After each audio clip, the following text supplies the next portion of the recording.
Bueno, hermanos, una vez más, gracias por estar allí, por participar con nosotros. Estamos comenzando este estudio que se denomina Escudriñando las Escrituras cada miércoles.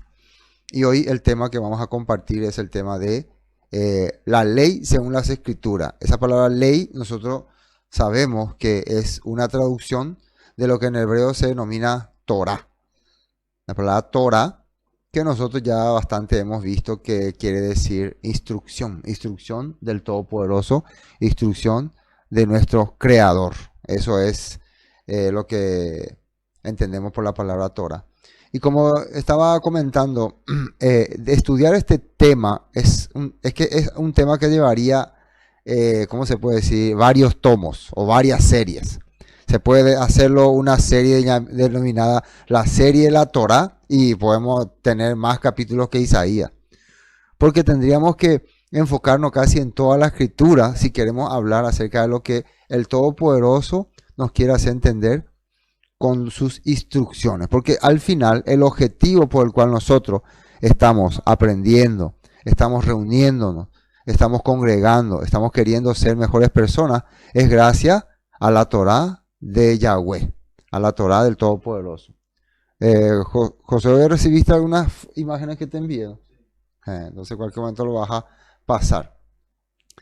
Y entonces, eso le quería decir que no va a ser, no piensen que hoy ya hablamos todo de la Torah. Por eso existen muchísimos textos. Tal vez ustedes van a decir, pero pastor, ¿no leíste tal parte, tal capítulo, tal versículo? Sí. Quiero recordarle que no podemos en una hora leer un montón de versículos, ¿no? Entonces los versículos que hemos escogido para compartir hoy son los que nos van a por lo menos hacer entender algo de lo que el Todopoderoso nos quiere transmitir cuando nos enseña su Torah, que no es simplemente reglamentaciones, que ahí está la confusión con la palabra ley o la palabra nomos, que es en griego es nomos, que se relaciona netamente a reglamentaciones o a instrucciones para gobernar o someter a las personas. Lógicamente que dentro del término Torah también están lo que se llama los misbot, ¿no? Los misbot, que son mandamientos. O sea, la Torah es un conjunto de instrucciones que el Todopoderoso preparó con ordenanzas, con decretos, con mandamientos y con testimonios y con profecías. Todo eso hay dentro de la Torah. Y lo más interesante que como estamos haciendo cada semana, cuando nos toca estudiar un tema, también tratamos de ver el lado antiguo de esta palabra y sobre todo la manera en que en la antigüedad se escribía y qué entendían ellos por este tema. Recuerden que la palabra Torah era una palabra antigua, no significa que solamente los hebreos conocieron esa palabra o esa metodología, sino que ya es parte de la antigüedad. Y uno diría, pero ¿acaso los hebreos estuvieron en la antigüedad? Nosotros tenemos que entender que de acuerdo a la escritura y de acuerdo a la Torah, el Todopoderoso está desde el comienzo. Todas las civilizaciones, todas las culturas, sí o sí, tienen que tener una esencia o un destello de lo que es el Creador. Nosotros sí podemos, si queremos desvincular a los hititas, a los mesopotámicos, a los egipcios, a los babilonios de la antigüedad, del Todopoderoso, entonces estaríamos diciendo que esas tribus no tenían nada que ver con el Creador. Todas las tribus que existieron en el pasado tienen que ver con el Creador, porque el Creador fue, por eso se llama el Creador, quien creó todas las cosas. Solo que el Todopoderoso se manifestó en especial en un pueblo para darse a conocer a las naciones y para guiar a través de ese pueblo a las naciones. Es como decir que eligió un dirigente o un ungido, así se puede decir, para que pueda guiar al mundo entero. ¿A través de qué? De sus instrucciones, de su Torah. Entonces, eso es lo que ha ocurrido con el pueblo hebreo. Y el pueblo hebreo ha ido desarrollando la fe en este Creador, que ese desarrollo es lo que hoy en día ha llegado hasta nosotros. Y ese desarrollo se ha complementado con la aparición del ungido, del Mesías, Yeshua HaMashiach, quien fue que a nosotros nos abrió la luz para que hoy podamos comprender todo lo que el Todopoderoso nos está enseñando, nos está mostrando a través de su palabra. Por eso, sí o sí, vamos a encontrar en los demás pueblos, ¿cómo se puede decir?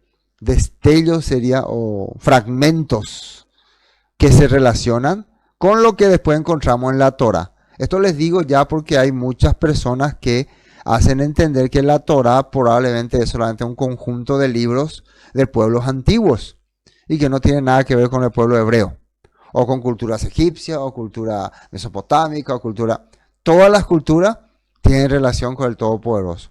Y el Todopoderoso ha ido utilizando a todas las culturas, hasta los imperios, para ir desarrollándose a través de la manifestación que tenía, y esa manifestación se lograba a través de la fe en los hombres que llevaban su mensaje, los hombres que el Todopoderoso les revelaba su mensaje, que fueron llamados los famosos profetas, los hombres de fe. Amén. Bueno, vamos a comenzar entonces ya con la Biblia. Hoy el texto que vamos a usar es el texto de Mateo. Mateo capítulo 5. Mateo capítulo 5, el versículo, vamos a leer desde el 1. Vamos a comenzar leyendo desde el 1.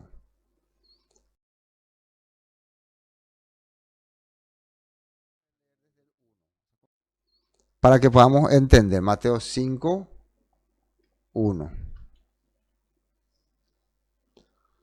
Y atiendan bien como dice, ese fue en el momento en que el Todopoderoso, a través de su Mesías Yeshua, se empieza la exposición de enseñar a los que van a enseñar. O sea, aquí Yeshua está dando una clase de evangelio, se puede decir, a los que van a ser sus discípulos, a los que van a ser los que van a llevar su mensaje. Y los lleva al monte, dice acá, y les dice las famosas bienaventuranzas. Y muchos no mencionan esta palabra bienaventuranza porque también es el nombre de una deidad, el Dios bienaventura, ¿no? Claro que si nosotros vamos a enfocarnos en eso, la mayoría de los nombres griego o latín generalmente se basaban en deidades, ¿no? La propia palabra nomos que íbamos a ver era el nombre de una deidad, pero eso vamos a entrar después. Bueno, miren lo que dice acá. Viendo la multitud, subió al monte y sentándose, vinieron a él sus discípulos. Y abriendo su boca les enseñaba, diciendo, dichoso, acá sale la palabra bienaventurados, dichoso o felices los pobres en espíritu, porque de ellos es el reino de los cielos. Bienaventurados los que lloran, porque ellos recibirán consolación. Y esto es importante que podamos entender que cómo Yeshua empezaba a explicar este tema y quiénes iban a ser los bienaventurados y los dichosos. Bienaventurados los mansos, porque ellos recibirán la tierra por heredad. Y sabemos que está hablando de la tierra de Israel, ¿no? Bienaventurados los que tienen hambre y sed de justicia, porque ellos serán saciados. Aquellas personas que han experimentado las injusticias, a pesar de que vivieron conforme a lo que dice la Escritura, el Todopoderoso dice que van a ver justicia. Bienaventurados los misericordiosos, porque ellos alcanzarán misericordia. Y miren lo que dice el 8. Bienaventurados los de limpio corazón, porque ellos verán a Elohim. Verán a Dios, dice, verán a Elohim. Los de limpio corazón. ¿Cómo uno puede tener limpio corazón? En una parte del Salmo dice, ¿con qué limpiará el joven su camino? Con la palabra, con la dabar. Vos no podés limpiar tu corazón si no tenés algo positivo que guardarlo, que guardar. Si vos solamente vas a querer tener un limpio corazón con todo lo que el sistema tradicional te enseña, entonces a la larga tu corazón se va a ensuciar. Pero la Torá, la instrucción del Padre, purifica y limpia nuestros corazones de malos pensamientos, malas ideas, que cada momento se van formando. Ustedes saben que cada momento nosotros estamos pensando que yo soy el bueno y él es el malo, que todos los demás son malos y yo soy el bueno. Siempre estamos teniendo ese corazón, ¿no? No, ese hermano es un poco carnal. No, ese hermano no es tan espiritual. No, ese hermano no tiene tanta la fe. Cada momento nosotros tenemos ese pensamiento. Eso, hermanos, es lo que va ensuciando nuestro corazón. ¿En serio? Ensucia. Entonces, ¿quiénes son los que van a estar delante de Elohim? Los que tienen limpio corazón. ¿Y cómo puedo limpiar mi corazón? Cuando yo acepto, recibo la guía del Eterno a través de su palabra. Cuando su palabra me guía, pero no es que digo que me guía, se ve que me guía. Bueno, 9 dice, bienaventurados los pacificadores porque ellos serán llamados hijos de Dios. Bienaventurados los que padecen persecución por causa de la justicia, porque de ellos es el reino de los cielos. Bienaventurados los sois cuando por mi causa os vituperen y os persigan y digan toda clase de mal contra vosotros, mintiendo. Escuchen bien una cosa, cuando alguien hable contra ustedes una mentira, son bienaventurados. Pero cuando alguien diga una verdad, aunque a ustedes no les gusta, no vayan a pensar que por eso son dichosos ni felices. Así que hay que entender bien este punto. Gozaos, dice versículo 12, y alegraos, porque vuestro galardón es grande en los cielos, porque así persiguieron a los profetas que fueron antes de vosotros. Vosotros sois la sal de la tierra, pero si la sal se desvaneciere, ¿con qué será salada? No sirve más para nada, sino para ser echada fuera y hollada por los hombres. Nos están comparando con la sal, quiere decir que a través de nuestra vida las personas van a poder tener una vida, se puede decir, un sabor. Su vida va a tener sabor. Y miren lo que dice el 14. Vosotros sois la luz del mundo. Una ciudad asentada sobre un monte no se puede esconder, ni se enciende una luz y se pone debajo de un almud. Almud es como una mesa, ¿no? Sino sobre el candelero y alumbra a todos los que están en casa. Y miren, ¿de qué está hablando aquí Yeshua? Si nosotros somos personas que estamos recibiendo su enseñanza, si nosotros somos personas que estamos recibiendo su guía, ¿por qué cada uno se esconde, dice? ¿Por qué se oculta? ¿Por qué se aparta? ¿Por qué se hace solitario? Aparte, ¿por qué no alumbra lo que está recibiendo del Todopoderoso? Ahora, ¿cómo yo puedo? Y eso se la estaban preguntando, pero pastor, ¿cómo yo puedo? Yo no tengo esa capacidad de ir a predicar, de llevar la palabra, yo no tengo ese don. ¿Cómo dice nuestro maestro Yeshua que nosotros podemos alumbrar? Dice, versículo 16 dice, así alumbre vuestra luz delante de los hombres, para que vean vuestras buenas obras y glorifiquen a vuestro Padre que está en los cielos. Hoy en día no, qué obra ni nada, las obras ya se acabaron, hoy en día por la fe. Pero Yeshua está diciendo que si vos estás recibiendo la fe, la Torah, tenés que alumbrar, dice, con tu acción, con tu comportamiento con los demás. Pero hoy en día queremos ser tercos, queremos ser duros, queremos ser arrogantes. No. Vamos a ser compasivos, compañeros. Vamos a abrirnos ante los demás. Dice, y glorifiquen a vuestro Padre que está en los cielos. Bueno, hasta aquí hemos leído la sermón de Buenaventuranza. Y continúa el 17. Pero mire, a partir del 17, cómo arranca Yeshua explicando cuál era, todo lo que estaba hablando arriba era como una base para lo que le va a decir ahora.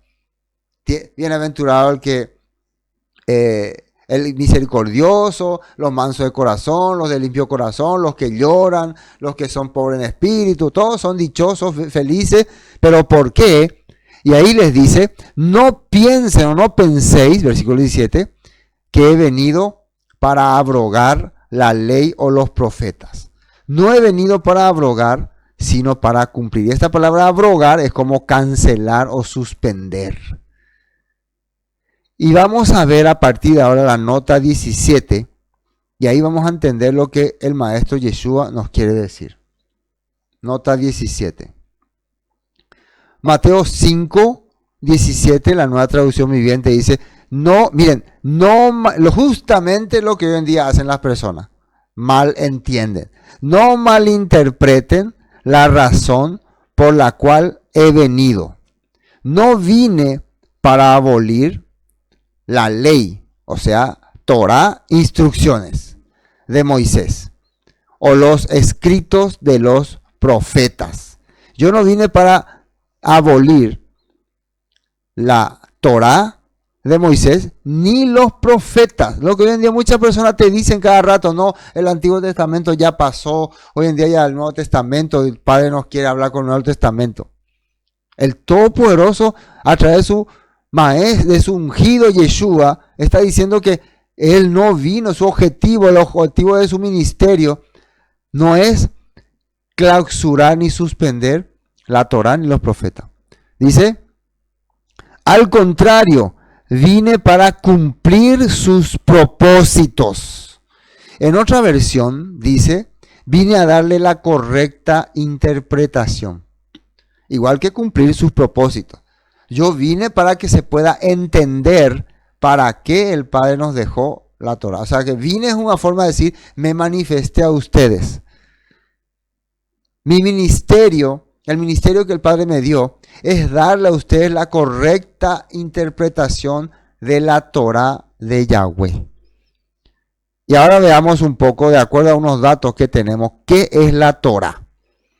La Torá, también conocida como el Pentateuco, o sea, los 5 libros de Moisés, que están en nuestra Biblia como Génesis, Éxodo, Levítico, Número y Deuteronomio. Del griego, 5 libros, ¿no? Pentateuco significa 5 libros. Es la primera colección de textos de la Biblia hebrea. Trata de los orígenes, no solo de los israelitas, sino de todo el mundo. Aunque tradicionalmente la palabra hebrea, Torah, se ha traducido al español como ley. Atiéndame a este punto. Debido a su traducción en la Septuaginta, donde se puso la palabra nomos, ¿no? Las traducciones griegas de la Biblia hebrea, como nomos o ley. Esa palabra nomos era el nombre de un dios. Es mejor entenderla y traducirla como enseñanza. Fíjense, la palabra Torah, realmente su significado verdadero es enseñanza o instrucción. La Torah es el resultado de un largo proceso de edición o redacción, como la llaman los estudiosos.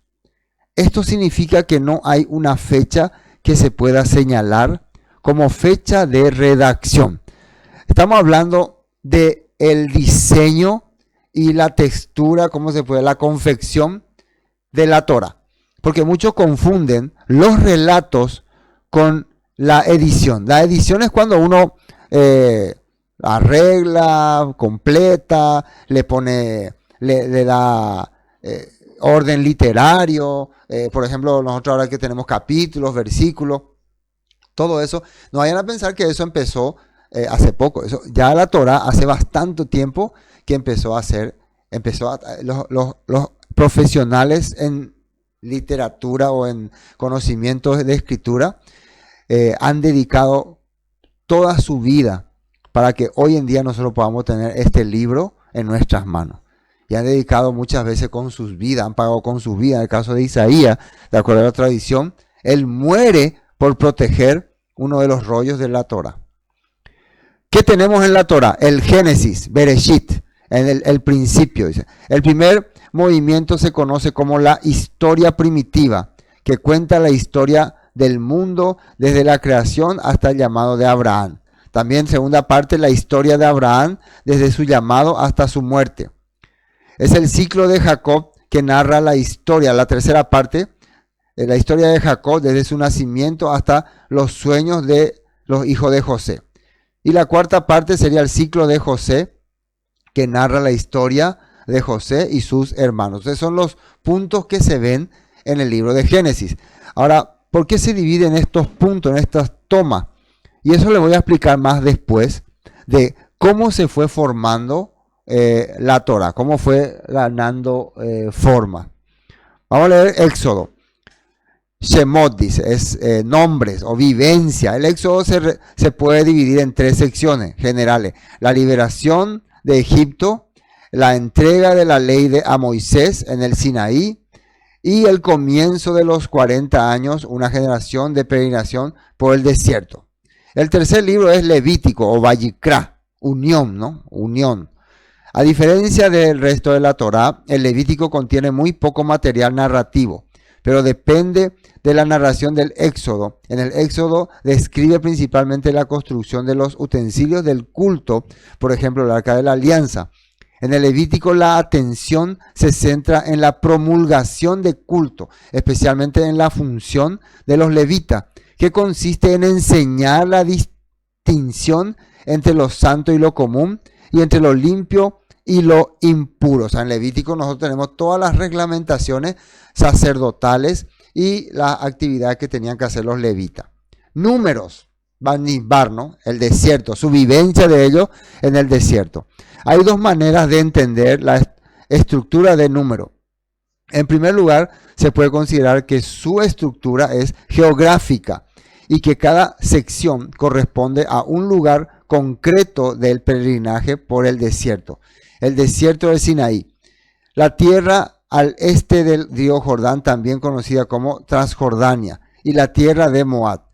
Sin embargo, hay 2 acontecimientos clave que también pueden servir para entender la estructura del libro, los 2 censos militares de los capítulos 1 y 26. Hay 2 grandes censos donde se empieza a saber la numeración de los israelitas.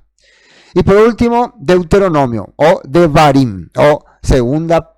Deuteronomio significa segunda Torá o segunda ley. Recuerden que nomos, el nomio es ley y deutero es como segundo. Y en el hebreo sería Devarim, que es palabra. El nombre de Deuteronomio proviene de la palabra griega Deuteronomion o segunda ley, que es una mala traducción de la frase hebrea Mishet HaTorah o Hasod, una copia de la ley. En Deuteronomio 17-18 también es el único libro de la Torá que reivindica específicamente la autoría mosaica. Concluye con las bendiciones de las tribus de Israel y una narración sobre la muerte y el entierro de Moisés. El Deuteronomio y como tal la Torá concluye con el pueblo de Israel preparado para entrar en la tierra prometida. Bueno, esto es lo que contiene los 5 libros de Moisés, a lo cual nosotros le llamamos la Torá. ¿Querés colocarla? No es necesario, ¿no? Bueno, ahora quiero compartirle un poco unos comentarios que son muy interesantes. Mientras puede poner nomás la cámara. Voy a leer y después puede leer. Acá hay algo que se llama hipótesis documental. Es algo que se publicó allá por el año 1878 y es una forma de entender la creación y la formación del libro de la Torá, de los 5 rollos de la Torá. Está muy cuestionada por algunos teólogos, pero dándole un enfoque histórico y serio, ¿no? Nosotros podemos encontrar muchas cosas que nos pueden ayudar a entender el propósito por el cual la Torá fue redactada. A mí, en lo personal, me ayudó mucho a entender esto de la hipótesis documental, porque me hizo ver muchas cosas y me hizo aclarar muchas cosas. Pero contrario a lo que muchos creen, no me hizo dudar de la fe en la Torá, ni de la fe en el Creador, ni en Yeshua. Al contrario, me abrió la mente para entender lo que ocurrió. Porque, hermano, nosotros somos guiados por el Rúa. Nosotros tenemos una fuerza invisible, que es el Rúa, que guía nuestros corazones y que nos abre la mente cuando nos acercamos a la Escritura. Si nosotros creemos que la palabra fue inspirada por el Todopoderoso, por el Creador, entonces la Escritura se va a manifestar en nuestros corazones cuando nosotros echamos nuestro corazón. Y por eso, esta hipótesis documental, que narra varios comentarios relacionados a la Torá, Tal vez sea una manera de contar la historia de modo histórico, o dando hipótesis, o probabilidades, o tal vez, o quizás, pero nos ayuda muchas veces a entender algunas cosas. No estoy diciendo que sea la verdad absoluta. Bueno, entonces les voy a leer un poco un pedacito, ¿no? No les voy a hablar todo sobre. Dice, publicada por primera vez en alemán en 1878. 1878, fíjense, hace bastante tiempo. Y en español como Prolegomenos a la historia de Israel. Prolegomenos, así salió en español. En pocas palabras, esta teoría afirma que el conjunto de la Torá se compone de cuatro fuentes principales. Yahwista, Eloísta, Deuteronomista y sacerdotal. ¿Qué son estas cuatro fuentes? O sea, lo que esta hipótesis cuenta es que probablemente hubo varios grupos o varias escuelas que empezaron a desarrollar la Torá desde su perspectiva. Hoy yo no le voy a narrar lo que cada grupo determinaba, ¿no? Pero eso son hipótesis, no decimos que haya sido así. Pero nosotros sabemos ya que en la antigüedad Israel estaba dividido por diferentes grupos. Grupos que podían haber recibido porciones de lo que el Todopoderoso le había enseñado a Moisés. Recuerden que cuando Moisés recibió la escritura, lo escribió en tablillas de piedra, si es que él lo escribió, en tablillas de piedra, o él también pudo haber tenido seguidores o discípulos a los cuales él le dictaba, a los cuales él le indicaba, y ellos iban narrando. Esa es la manera que se transmitía antes los escritos. No siempre se escribieron en papeles. Nadie pensaba que siempre tenían papeles, ¿no? Sino que ellos iban narrando en tablillas, en cueros, en diferentes cosas, y de esa manera iban mostrando lo que el Padre le iba indicando. Entonces, por eso sale esta hipótesis de que hubo cuatro escuelas principales, las cuales fueron desarrollando la Torá de acuerdo a los conocimientos que ellos recibieron. Y hay que recordar que el pueblo hebreo tuvo varias invasiones, varias guerras, varios conflictos. Entonces era un poco difícil que en un solo lugar se pueda mantener toda esta documentación y una sola persona pueda tenerla toda. Pero estoy convencido que el Padre preparaba hombres de fe, hombres fieles, que conservaban estos escritos en diferentes porciones y que a medida que pasaba el tiempo lo transmitía a sus descendientes. Y se formaban estas escuelas estudiando diferentes partes de lo que hoy nosotros conocemos como la Torá. Pero yo no dudo que todos estos acontecimientos que están narrados en la Torá haya ocurrido y hayan sido contadas o escritas por Moisés Rabenu. Eso sí, no tengo duda. Dice, lo más probable es que esta fuente no sean textos, sino grupos particulares, dice, de individuos que fueron inicialmente responsables de la composición y transmisión de las fuentes, como tradiciones orales y o composiciones escritas, que posteriormente fueron incorporadas a la Torá por la fuente P. Entonces, vamos a hacer un comentario. Ahora podemos salir pantalla completa. Voy a informar algo. Cuéntense que en la antigüedad los israelitas, cuando empezaron a ocupar esos territorios, y escúchenme bien esto, cuando empezaron a ocupar los territorios, después de que Josué entran con ellos, empezaron ellos a adaptar las costumbres tradicionales de esas tierras, las tierras cananeas.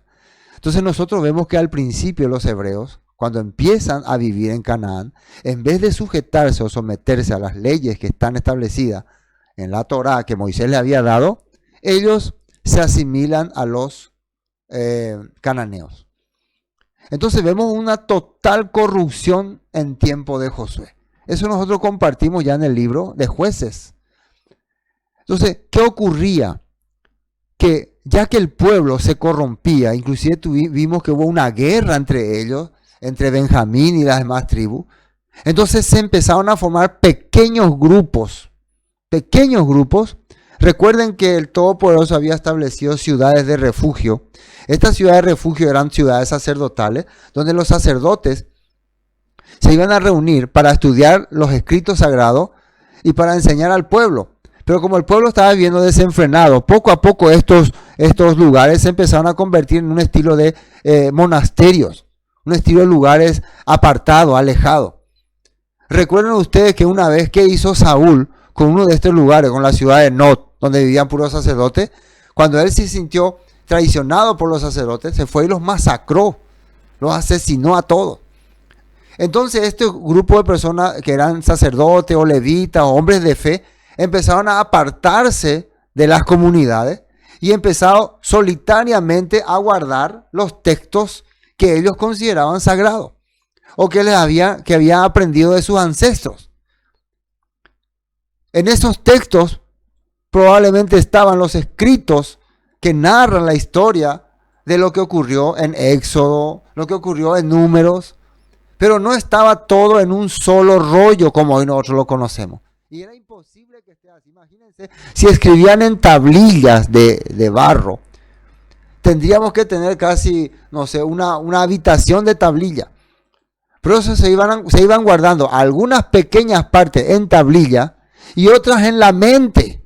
Otras la guardaban en su mente, en su cabeza, la historia, y la iban pasando a sus hijos, a sus nietos, a su bisnieto, a su tataranieto, hasta que llegaba ya el momento en que ya podían escribirse en papiros o en hojas, y iban escribiendo lo que iban considerando fue la parte de la historia más importante que entendieron. Entonces, eso tenemos que entender así, porque de lo contrario nosotros vamos a creer ciegamente nada más en todo lo que nos dicen, y no vamos a poder usarlo como dice la Escritura. Por eso de esa manera se han ido conservando todos estos escritos hasta llegar al punto que llegan los profetas, como el profeta Isaías, que ya lo toma más seriamente y empieza ya a buscar los textos que había ahí en Judá y los empieza a recopilar y los empieza ya a editar. Textos que uno encontraba así en piedra o en trozos o en pedazos, lo empieza a editar y probablemente después de esas ediciones que hizo el profeta Isaías, nace el libro de Devarim. Algunos dicen que es una locura esto. ¿Cómo va a aparecer primero Devarim? Probablemente, digo. Eso no quiere decir que el resto de la historia no existía. Es una manera de recopilar toda la información que recibió Isaías y después lo fue transmitiendo al rey Ezequías. Después esto pasó, ¿se acuerdan que hubo un paro ahí? Porque el rey Manasés se corrompe. Y después él manda matar, según la tradición, a Isaías. Y Isaías tiene que guardar, dice, estos escritos sagrados, que le llamaban ya la Torá, en el templo. Y durante casi 70 años estuvo oculto. Entonces también cuentan que después el rey Josías, cuando ya es rey, él trata de restaurar el templo, trata de arreglar las cosas, porque durante mucho tiempo en el templo se adoraba a Asherá, se adoraba a dioses paganos, porque el pueblo era corrupto, no porque el Todopoderoso les había instruido así, el pueblo era corrupto. Entonces el rey Josías tiene, ya en el momento que reinó el rey Josías, el imperio asirio estaba cayendo por los babilonios y por un tiempo el pueblo de Israel queda libre, queda fuera de yugo, y él entonces recupera los territorios del norte, recupera los territorios del sur, o algunos territorios de Moab, algunos territorios de la franja de Gaza. ¿Y qué es lo que hace el rey Josías? Busca textos, testimonios, todo lo que se había formado en las diferentes escuelas que en aquella época probablemente existieron, que aquí en la hipótesis ¿cómo se llama? En esta hipótesis se le llamó, hipótesis documental, se le llamó yahwista, eloísta y deuteronomista. Eran grupos que tenían una manera peculiar de llamarle al Creador. En el caso de los yahwistas le llamaban Yahweh, en el caso de los eloístas le llamaban Elohim, y en el caso de los deuteronomistas eran los que, probablemente los que se basaron en los escritos de Devarim, los que estudiaban el libro de Devarim y a través de Devarim entendieron la Torah. Entonces estos grupos fueron trayendo sus textos, sus partes, entre ellos estaban la historia de Abraham, la historia de Isaac, la historia de Jacob, Números, Éxodo. Todas estas porciones se fueron recopilando y se fue construyendo una biblioteca. Todavía no estaba esto en un solo rollo. Probablemente en tiempos del rey Josías ocurrió estas cosas. Luego viene Josías y sus hijos, se rebelan contra el imperio babilónico. El imperio babilónico conquista la tierra de Judá, destruye el templo, imagínense, destruye el templo. Y dentro del templo, ¿qué había? Un montón de documentos importantes. De acuerdo a los relatos que vemos, el profeta Jeremías logra tener compasión el rey Nabucodonosor tiene compasión del profeta Jeremías y le da la posibilidad de que él pueda ser libre, y probablemente a través de su intercesión los sabios de Judá son llevados a Babilonia y llevan con ellos todos esos tratados, todos esos documentos que lo habían recopilado de la época de Isaías, de la época de Josías y de varios reyes, y los llevan a Babilonia. Y ya allá, como ya no había más necesidad de preocuparse por gobierno, por nada, los sabios comienzan ya el largo trabajo de editar la Torah, de darle ese diseño, esa forma, de unir los cabos. Y eso no quiere decir que esto no haya sido inspirado por el Todopoderoso. Eso no quiere decir que esto no haya venido del Creador. Porque todo lo que le acontece al pueblo hebreo, le acontece por obra y gracia del Todopoderoso. El Todopoderoso guió desde el principio a cada uno de estos referentes, desde Moisés, desde cada uno que iba redactando, guardando, para que finalmente en tiempos de Edras ya la Torá pueda salir editada en un solo volumen, como la tenemos hoy. Entonces, ese ha sido, desde mi perspectiva, el proceso por el cual se formó la Torá. ¿Para qué? Para que sea un libro de guía, un libro de instrucción, un libro de historia, un libro de fe para los israelitas, un libro de esperanza, para que sea la base de los hebreos y la esperanza y el testimonio de que el Todopoderoso ha obrado con ellos. Eso hemos nosotros visto. Bueno, ahora vamos a ver una foto donde yo puse la palabra Torah.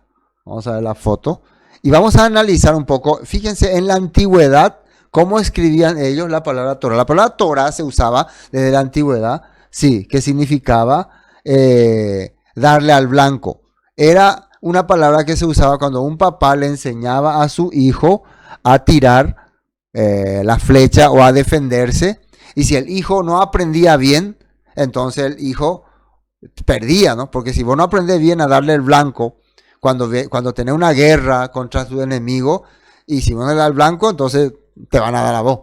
Cuando vos salís de cacería, si vos no le podés dar al blanco, no vas a comer. O te ataca un león. Por eso, darle al blanco representaba vida. Errarle al blanco muchas veces representaba muerte. Por eso la palabra yará se dice como la palabra pecado, ¿no? Que significa errarle al blanco. La palabra pecado muchas veces lo traducen como errar al blanco. Entonces la palabra Torah quiere decir darle al blanco. Instruir a alguien para darle al blanco. De ahí viene la palabra instrucción o instructor, ¿no? Bueno, ahí tenemos, sí, las letras que llevan, sí, están viendo, no sé si ustedes están viendo en su pantalla.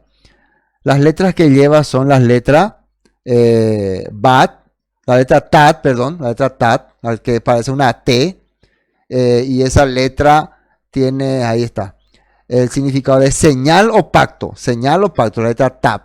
Después tenemos la letra, allá es Bab, que parece un bastoncito, en realidad es una estaca, ¿no? Que significa seguridad. La vez pasada cuando estábamos estudiando Teshuvah, ya vimos esa letra. Y aquí aparece una nueva letra que no estábamos viendo, la letra Resh, o cabeza o guía. Pueden tener más significado, yo solamente le estoy dando los significados más importantes. Después tenemos la letra Hei, que sabemos que es alabanza al Eterno. Entonces tenemos la letra Tab, la letra Bat, la letra Reish y la letra Hei, o sea, Torah. Ahí está la palabra Torah, escribiéndose de este lado, ¿no? ¿Y qué significaría? Este es el significado que probablemente podemos sacar de esta palabra desde la perspectiva pictográfica. Y miren nada más qué significado salió. Ahí está abajo, señal o pacto seguro que guía al Eterno. O sea, la Torah es una señal o es un pacto con seguridad que te guía al Eterno, que te puede dar la guía hacia el Eterno. Eso era la palabra Torah en su traducción pictográfica. Y lógico que si vos tenés una buena instrucción, es una señal en tu vida, es una seguridad en tu vida. ¿Y para qué vos necesitas una buena instrucción del Todopoderoso? Para poder un día estar ante Él. Amén, hermanos. Bueno, ahora veamos lo que dice más abajo. Seguimos en el 1, ¿no? El 17. Nomos. ¿Qué significa nomos? Ley, ordenanza. En la mitología griega, nomos aparece como daimon, de las leyes, o que es una divinidad en sí misma, es un aspecto abstracto de Zeus. O sea, nomos sería como las leyes de la naturaleza, algo así, ¿no? Cuenta el mito que Nomos tomó como mujer a Eusebia, la piedad, Eusebia es la piedad, con la que tuvo como hija a Dike, la justicia. O sea, Nomos se casó con la piedad y nació la justicia. Según la mitología griega, no estamos hablando. Este término griego se puede traducir por ley, y más en particular la ley de la ciudad. La cuestión de, o sea, leyes que tenían que ver con cómo ordenar una ciudad. Era la palabra nomos. La cuestión del fundamento de la ley de la ciudad y en general de la ley moral y política. O sea que nomos era una instrucciones para dirigir y gobernar una ciudad. Se puede decir entonces en pocas palabras que la palabra nomos se usaba en la mentalidad griega para someter a la sociedad. Por eso muchas veces se usaba también en forma religiosa. Como una adoración a una deidad. Casi todo tiene mismo contexto en la cultura griega. Ahora un tema muy importante. Estas palabras que vamos a ver son palabras por las cuales muchas veces en el griego la han traducido como ley, pero que en realidad eran derivaciones de instrucción o de Torah o de otros tipos de enseñanza, pero que no estaban basados en la Torah escrita. Por ejemplo, palabras que se asemejan a Torah, pero no son Torah, y se tradujo como ley. O sea, en el Nuevo Testamento ellos tradujeron como ley. Por eso hoy en día cuando nosotros vemos la ley no es de fe, ninguno será justificado por la ley, no entendemos. ¿De qué está hablando? Decimos. Porque han traducido como ley palabras que en realidad para la mentalidad hebrea no son Torah, son takanot, o vamos a leer acá. Echemos un vistazo al significado de estos 5 términos que se derivan de la palabra Torah. Por ejemplo, Sheva al Pek, literalmente que está en la boca, la ley oral.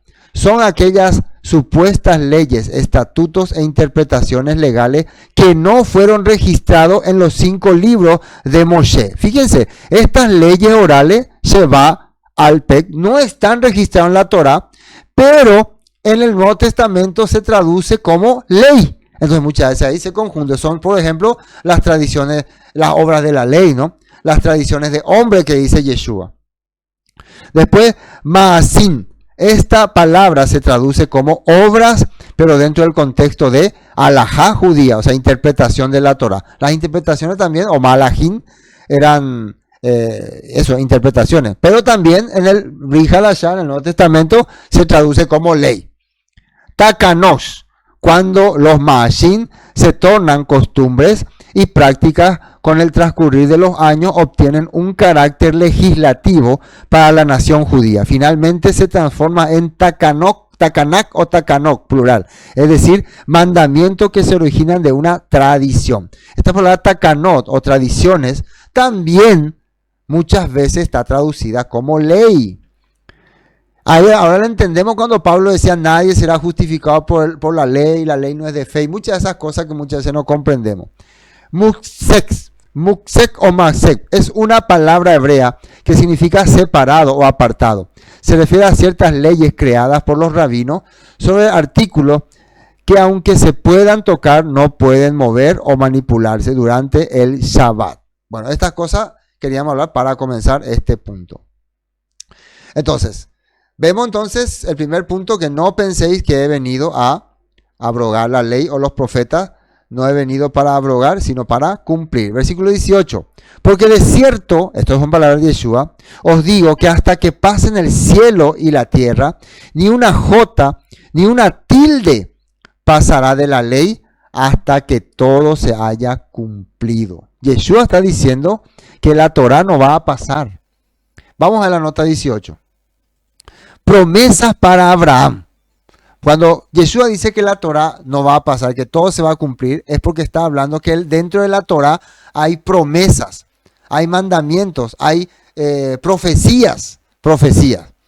Génesis 26, 4, 5, nueva traducción viviente, dice: haré que tus descendientes sean tan numerosos como las estrellas del cielo, y les daré todas estas tierras, y mediante tu descendencia todas las naciones de la tierra serán bendecidas. Escuchen bien, la promesa que se le dio a Abraham en la Torah es que por su descendencia todas las naciones serían bendecidas.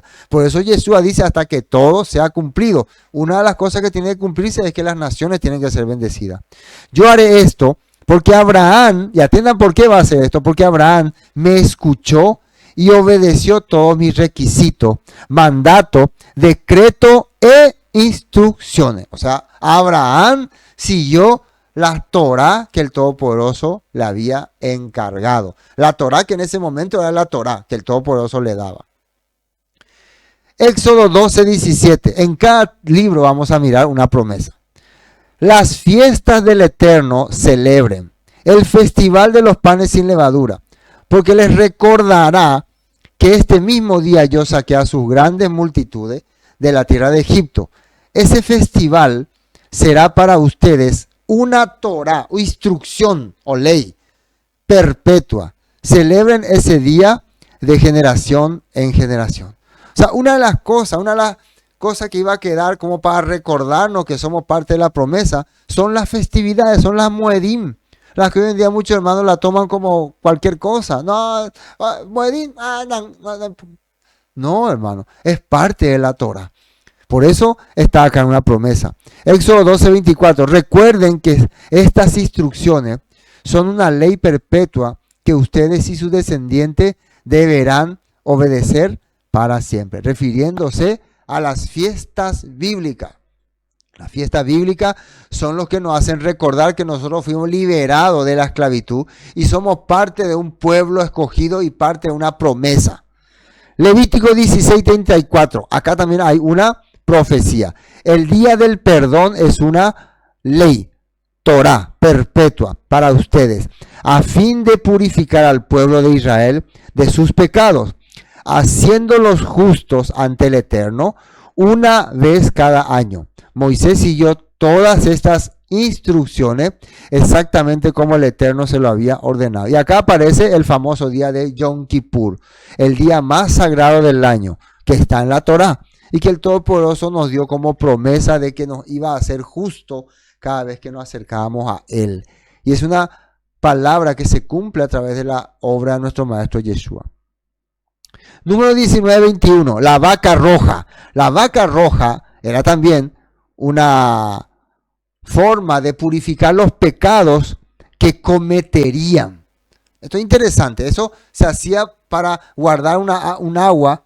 Se guardaba un agua purificada y cuando alguien cometía pecado se le echaba esa agua. Pero antes ya se preparó esa agua purificadora.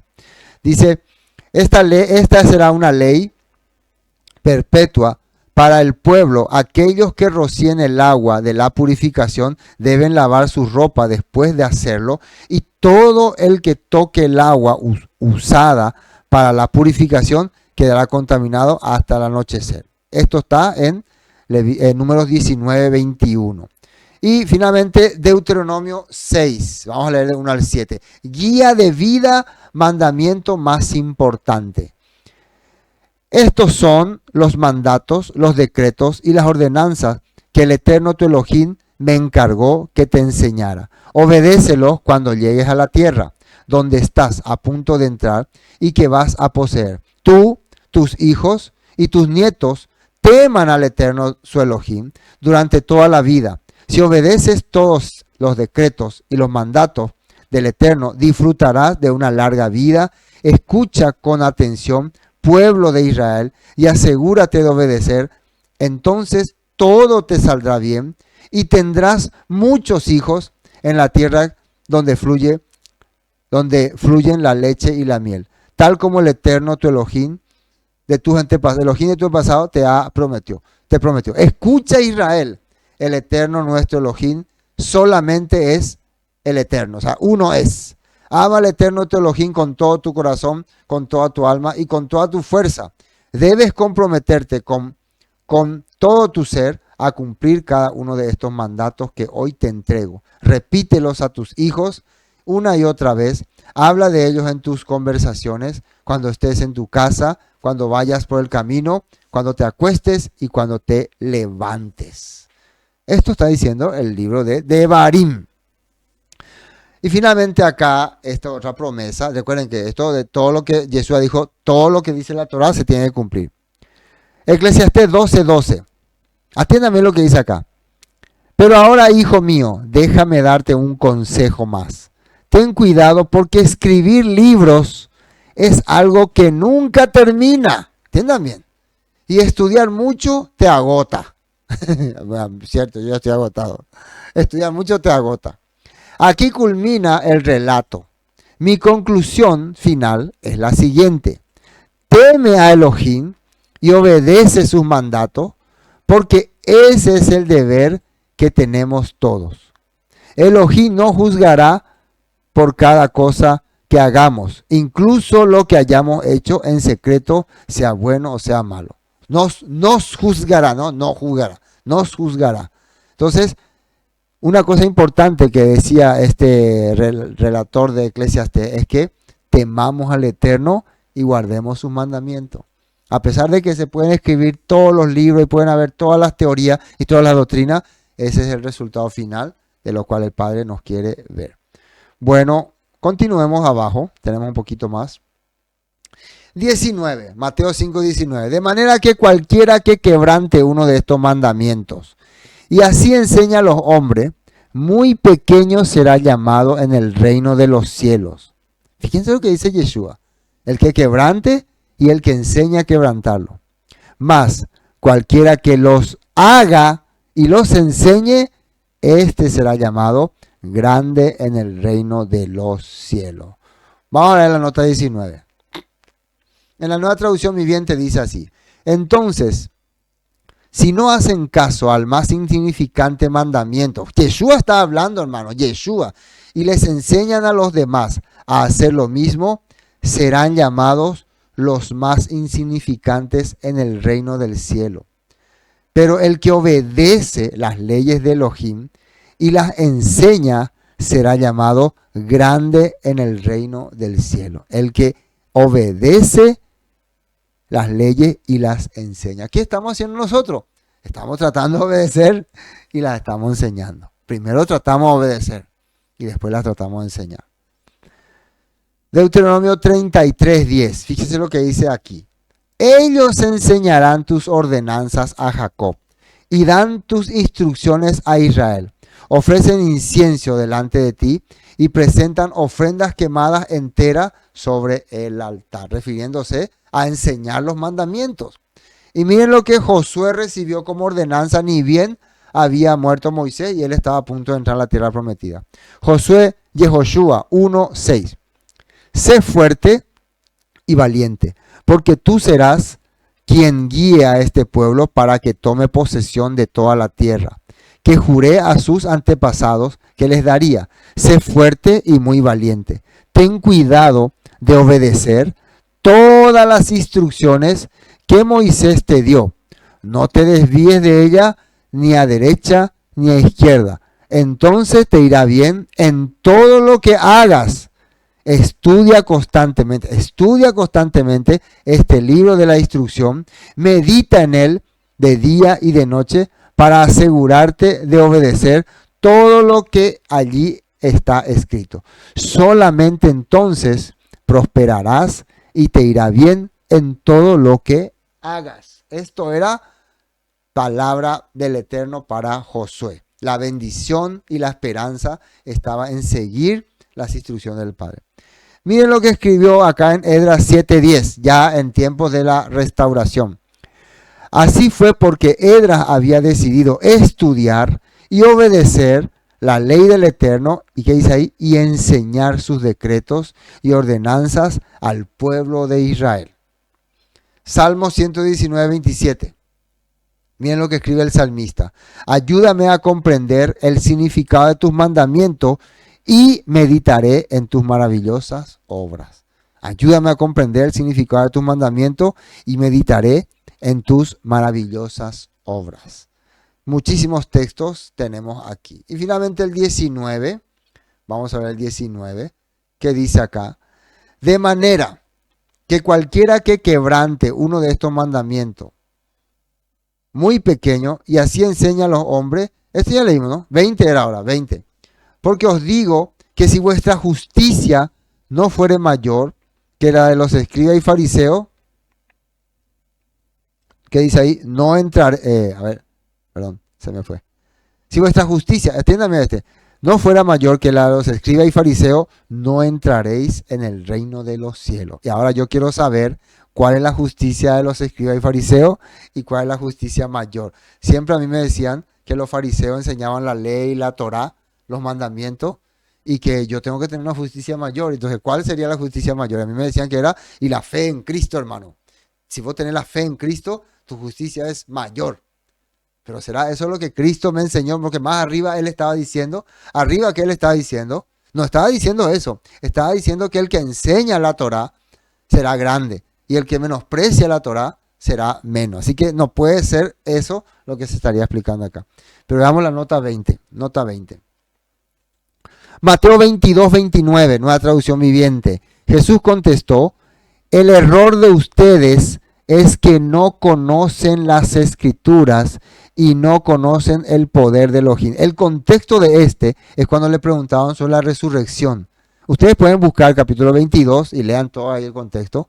Le preguntaban sobre la resurrección, ¿cómo será, Señor? Porque los saduceos dicen que no creían en la resurrección. Uno de nuestros conocidos tuvo 7 mujeres, no, se casó con 7, no, la mujer se casó con 7 varones, ¿no? Y al final murió la mujer, dice. Y cuando la resurrección, ¿quién va a ser su esposa? Dice. Entonces Yeshua le contesta cómo va a ser la resurrección. Pero lo que me interesó acá es que él le dice: el error de ustedes es que no conocen las escrituras y no conocen el poder. Entonces la justicia de los fariseos y los saduceos no era el ser expertos en la Torah. Al contrario, su justicia era enseñar lo contrario a la Torah. Por eso, si vos enseñás la Torah, automáticamente tu justicia va a ser mayor a la de los escribas y fariseos de cualquier pseudo creyente que hay por ahí. Mateo 22:31. Ahora bien, en cuanto a si habrá una resurrección de los muertos, ¿nunca han leído acerca de esto en las escrituras?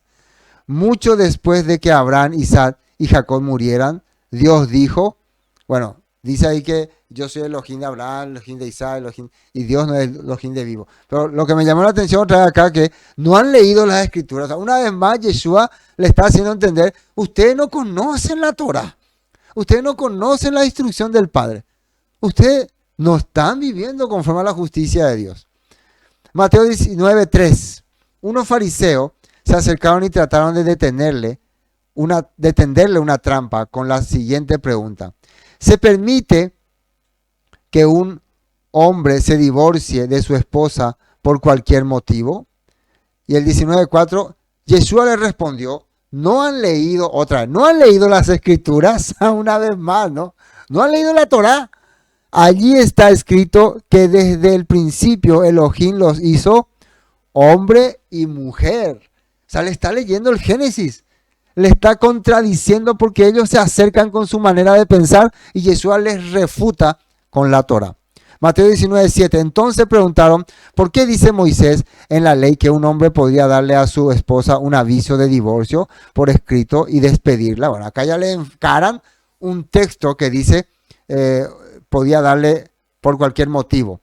Miren lo que Yeshua le respondió. Yeshua le respondió, Moisés permitió, y acá hay una cosa importante, permitió el divorcio solo como una concesión ante la dureza del corazón de ustedes, pero no fue la intención original de Elohim, o sea, de la Torah.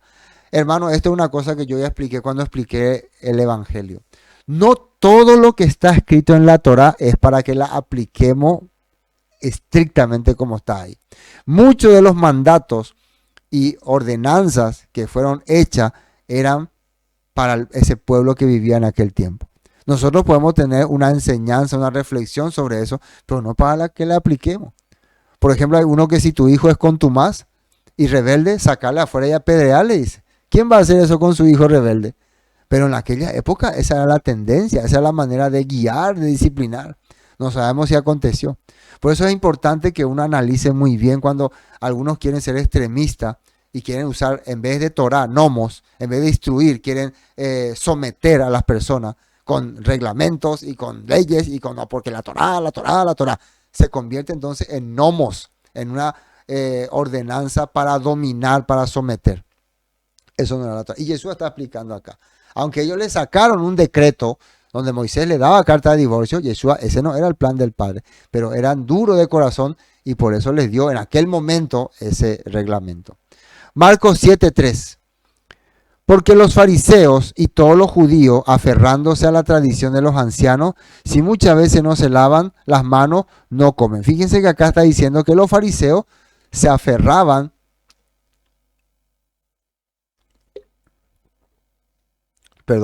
a la tradición de los ancianos. Dice, no a la Torá. Ellos no seguían la Torá, seguían tradiciones de hombre.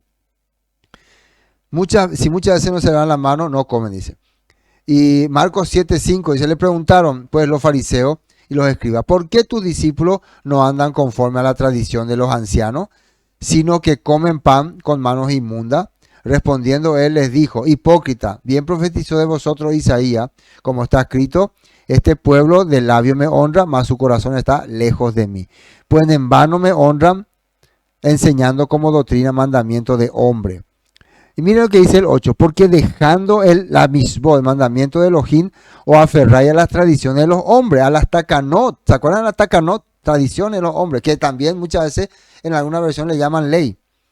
Los lavamientos de los jarros y de los vasos de beber y hacéis otras muchas cosas semejantes. Juan 5:43. Estamos hablando de la enseñanza de nuestro maestro Yeshua. Yo he venido en nombre de mi Padre, que quiere decir, vine a representar a la Torá de mi Padre. Y no me recibís. Si otro viniere en su propio nombre, o sea, tradiciones de hombre, increíble en este tiempo. Vos le traes a la persona la Torá del Eterno y te rechaza. Pero hay gente que le trae mentalidades raras, enseñanzas raras, pensamientos raros, ahí rápido la acepta. Así es la naturaleza del hombre, como dijo Yeshua. Viene otra persona y le trae enseñanza de él. Yo soy el gran siervo de Dios, el que les va a liberar, el que voy a orar por ustedes para que sean sanos. Y a ese le sigue. Dice, tradiciones de hombre, a este recibís. ¿Cómo podéis vosotros creer, pues, recibís gloria los unos de los otros y no buscáis la gloria que viene del Elohim único? Los hombres entre ellos se glorían y no buscan la gloria del Eterno, dice que es en la Torah. Y miren, ¿cómo podemos saber que está hablando de la Torah acá? No penséis que voy a acusaros delante del Padre, dice. Hay quien os acusa. ¿Quién le va a acusar? Moisés, dice. En quien tenéis vuestra... ¿Por qué Moisés le va a acusar? ¿Se acuerdan que había dicho Moisés en uno de sus relatos, según Deuteronomio? Profeta os levantará el Señor como yo. Todo lo que les diga que hagan, tienen que hacer. O sea, como yo, que le enseñe a vivir y a hacer las cosas que el Padre guió. Entonces Moisés, a estos pueblos, a estos fariseos que están jactándose de ser discípulos de Moisés, les va a exhortar, dice. Pero si no creéis a sus escritos, ¿cómo creeréis a mis palabras? Y esto es importante. Si vos no podés creer los escritos de Moisés, y acá Yeshua está confirmando que todo eso fue orientado, guiado por Moisés. Que la esencia de la Torá es la esencia de aquel hombre llamado Moisés. Y aunque fue la Torá preparada y reeditada y recompuesta, toda esa obra fue inspirada por el Ruach HaKodesh, que arrancó con el hombre más manso que había, que era Moisés. Proverbios 28:7. Los jóvenes que obedecen la ley son sabios. Los que tienen amigos desenfrenados traen vergüenza a sus padres. Elohim detesta la oración del que no hace caso de la ley. Miren lo que dice acá.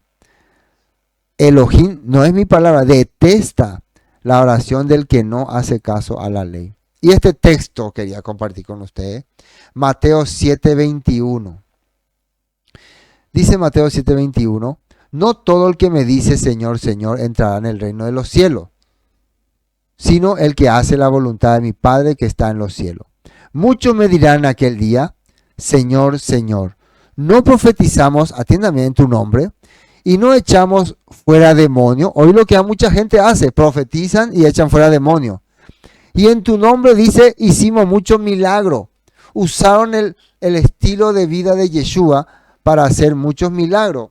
Y Yeshua que le dice, entonces, Mateo 7:23, les declararé, nunca os conocí, apartados de mí, y esta palabra interesante, hacedores de maldad.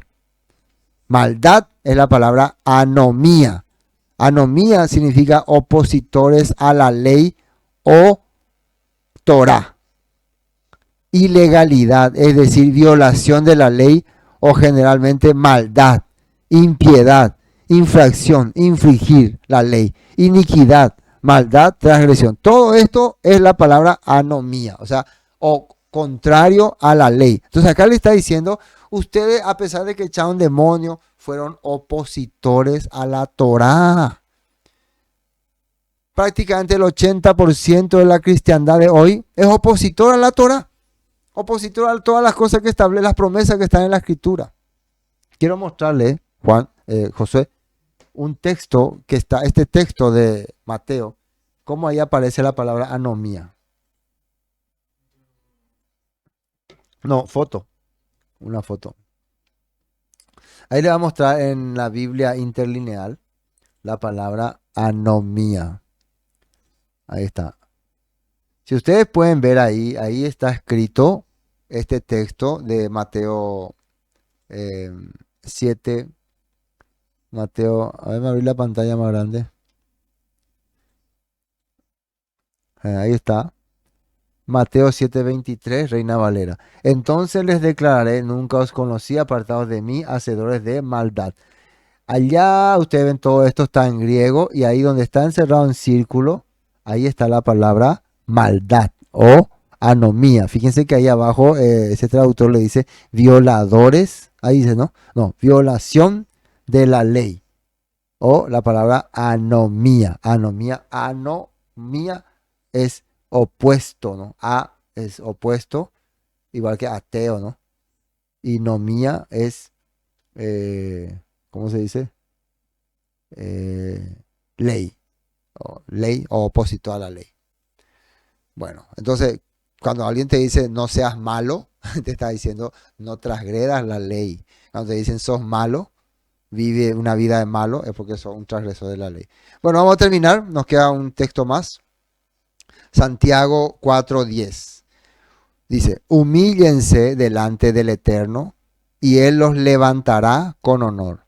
Amados hermanos, no hablen mal los unos de los otros.